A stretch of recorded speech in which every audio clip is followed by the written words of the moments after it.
Greetings everybody, this is slicedlime and I'm back, finally, with another video and with a new minigame in Minecraft.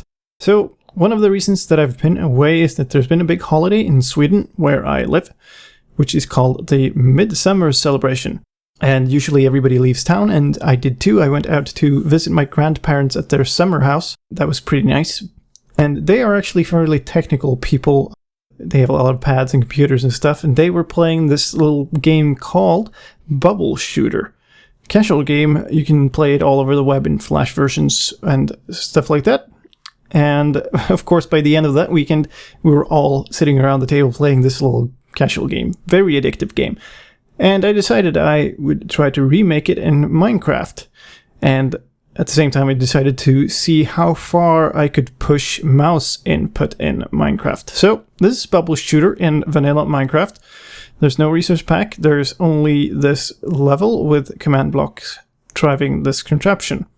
And as you can see, as I move my mouse around, this little aim will follow, and it works exactly the way the normal game would if you played a Flash version of it. So I aim where I want the bubble to go, and I click to fire it off. Pretty simple, right? So you can see these white boxes down here, they are my sort of remaining mistakes I can make. And the objective of the game is to pair bubbles up. So we have these 3 blue bubbles here, and the point of the game is to pair up bubbles in 3 or more. So if I shoot my blue bubble up this direction now, those 3 are going to be eliminated. And there's also the green bubble there that gets hanging in midair, and those get eliminated as well. And you get even more points for that. So you get 10 points per bubble you eliminate by matching them up, and 100 points for a bubble you eliminate by leaving them hanging in midair. So you see I got 140 there. 100 for the floating bubble, and 40 for the 4 different bubbles. And I can just keep playing like this. And the objective of the game, of course, is to clear out the board and get as much score as possible in the process. You can also see that I lose one of the white boxes whenever I shoot off a bubble that doesn't end up matching with 3 or more. So now I'm down to 2 spares, 1 spare. And now I have no spares at all. So now I have this blue bubble coming up, and there's no place for me to put a blue bubble where it would match up. So I'm going to make a mistake here. And it's going to trigger the fault mechanism, which is I get more bubbles.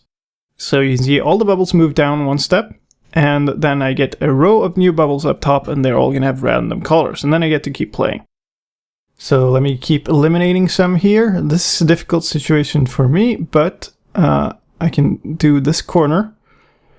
And I can also show off that if you hit the wall here, so I can shoot this direction, and it will bounce off, and it will place there.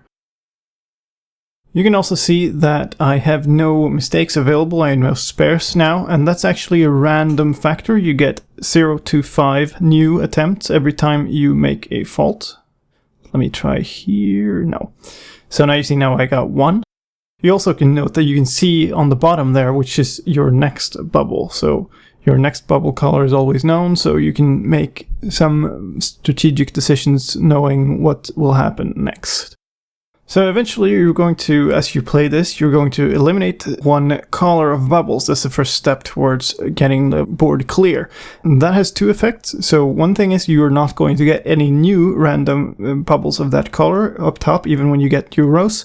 And the second thing that happens is that you're going to get more rows. So if you've eliminated 1 color, you get 1 extra row every time you make a fault. And if you've eliminated 2 colors, you get 2 extra rows, and so on. Now obviously, you can also lose the game, and you can see as these bubbles are falling down, I'm getting closer and closer to the bottom. And now my bubble is all the way down here, and that actually blocks some of the angles for me. So it's getting more and more hard to sort of clear out my situation here. So you can see I've kind of lost access to the left side of the board here, and I'm down to 1 mistake allowed. So let me place this over here, and I have 1 yellow bubble. I can try to sort of get that up here, but if I fail, my bubbles fall off the board, and that's game over. I end up at 600 points, and starting over is quick and easy. You just click again. And then you get to wait for a bit while the board randomizes up. Anyway, let's switch over into creative mode here for a bit, and let me show you some of the stuff that makes this tick. So there are a bunch of command blocks here, and this big tower of generated ones. Most of the other ones are actually handwritten, and it's pretty much all the complexities of this are about handling the mouse input on the board. So we have a bunch of these kind of ones that take the player angle towards the board, because you're always on this one block here. So we pick the angle towards the board, and that lets us do some math to figure out what your coordinate on the board is actually pointing at. So your mouse cursor position, if you will. And then that lets us do another bunch of fancy math to figure out your angle to the bottom of the board where your bubble originates. So that lets us do the pointer and also send off your bubble in the correct direction. And that's actually what all of this stuff with the tower and these ones are the generated ones. So let me show you here. Whoops. So you have the angle here, and this tower. Let me, actually. So there's 180 degrees pretty much, right? You can aim far low here, and then there's a whole big, like half circle to over here. And that's pretty much 180 degrees. A little bit fewer because you can't aim directly to the side. But pretty much what ends up happening is that one of these rows gets triggered. So there's pretty much 180 of these. And what's going to happen is we're going to pick, depending on where you look on the board, one of these to run. So there's tons of commands here, but there's only one of them each tick that's going to execute. So they handle making sure the pointer points in the right direction and that the bubble travels the right direction.